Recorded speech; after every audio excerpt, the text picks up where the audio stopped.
Chapter 16. Chapter on Healing Illness.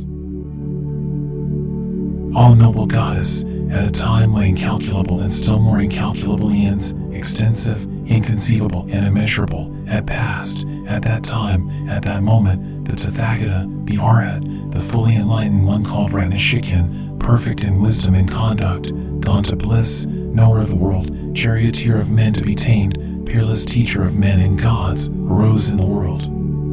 O noble goddess, at that time and at that moment when Ratnashikan, the Tathagata, the Arhat, the fully enlightened one passed into the state beyond suffering, when his teaching completely disappeared and when there remained just a semblance of teaching, there was a king called Shurishvaraprabha who was virtuous and who ruled his kingdom according to the Dharma and not according to non-Dharma. He was like a mother and father to the beings who lived in his realm. O noble goddess, at that time and at that moment, there lived in the kingdom of King Shurishvaraprabha a merchant called Jitendra, a doctor and healer, an expert in the elements. He was well versed in the Eightfold Treatise on medical science. And, O noble goddess, at that time and that moment, the merchant Jitendra had a son called Jalavahana, handsome, attractive, blessed with an immaculately clear complexion, an expert in various treatises, a master of all treatises, learned in writing, numerology, palm reading, and astrology. O noble goddess, at that time and at that moment, hundreds of thousands of beings in the kingdom of Shurishvaraprabha were afflicted with various diseases.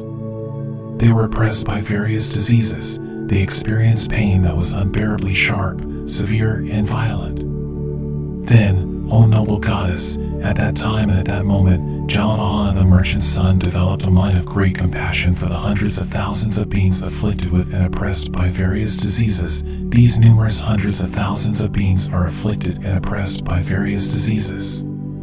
They are experiencing unbearably sharp, severe, and violent sensations of suffering. My father Jitendra, a doctor and healer, an expert in the elements, well versed in the Eightfold Treatise on medical science, is old, in the waning phase, decrepit and dependent upon a walking stick. He is unable to go to villages, cities, settlements, valleys, regions, and royal palaces. In order to completely free beings who are afflicted with and distressed by various diseases from numerous ailments, I shall approach and fully consult my father Jitendra on how to become knowledgeable about the elements involved in illness. With this special knowledge, I shall go to villages, cities, settlements, valleys, regions, and royal palaces and completely free hundreds and thousands of beings from their various sicknesses. Moreover, O noble goddess, at that time and at that moment, Jalavahana the merchant's son went to his father Jitendra. He approached him and bowed at the feet of his father Jitendra, folded his palms in reverence, and sat on one side. Remaining on one side, he questioned his father Jitendra in these verses: how do the senses apprehend objects? How do the elements change? At what time do embodied beings receive elements that cause disease? How does the eating of food, timely or untimely, affect well-being? By what is the fire in the body not affected? How is medicine practiced in order to pacify illnesses that have risen from wind and from bile, from phlegm and from a compound of these? When does wind, when does bile, when does phlegm harmful to beings become active? Then the merchant Jitendra revealed to his son Jalavahana the verses through which one gains mastery of the elements. See that 3 months are summer and 3 are autumn, 3 are winter and 3 are spring. Thus the succession of months forms 6 phases. 12 months are said to be 1 year.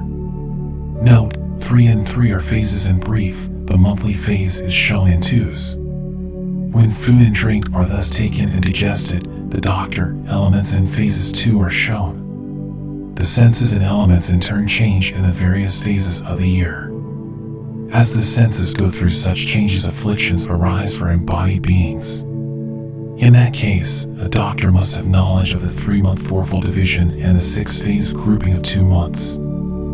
Food, drink, and medicine follow this sequence. In summer arise illnesses from excess of wind. When autumn comes, bile disturbance occurs. Likewise, disease from a compound appears in winter. In spring arise illnesses from excessive phlegm. Fatty, warm, salty, and sour are summer's tastes. Fatty, sweet, and cold are fall's. Sweet, fatty, and sour are tastes for winter. Coarse, warm and bitter for spring. Excessive phlegm arises soon after eating, excessive bile during digestion time, excessive wind arises soon thereafter. This is how elemental changes occur.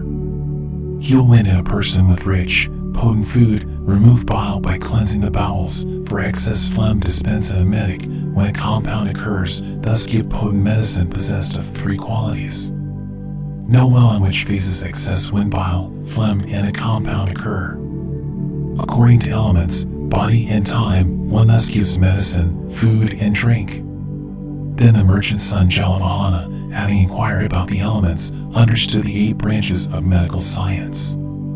O noble goddess, at that time and at that moment, Jalavahana the merchant's son went to all the villages, cities, towns, valleys, regions, and royal palaces in the land of King Shurishvaraprabha. He comforted those numerous hundreds of thousands of beings afflicted with and distressed by various diseases, declaring, "I am a doctor. I am a doctor." Advertising himself in this way, he gave them relief and said, "I will completely free you from every affliction." O noble goddess, as soon as they heard such statements as these from Jalavahana the merchant's son, those numerous hundreds of thousands of beings were overcome with unfathomable great joy. They received comfort and were endowed with inconceivable happiness, peace, and peace of mind. At that time and at that moment, those hundreds of thousands of beings afflicted with and distressed by various ailments were completely cured of their illnesses and became free of illness. After becoming free of illness, they became endowed with prowess, strength, and energy as before. Furthermore, at that time and at that moment, among the hundreds of thousands of beings afflicted with and distressed by various ailments, those who were acutely afflicted with severe illness approached Jalavahana, the merchant's son.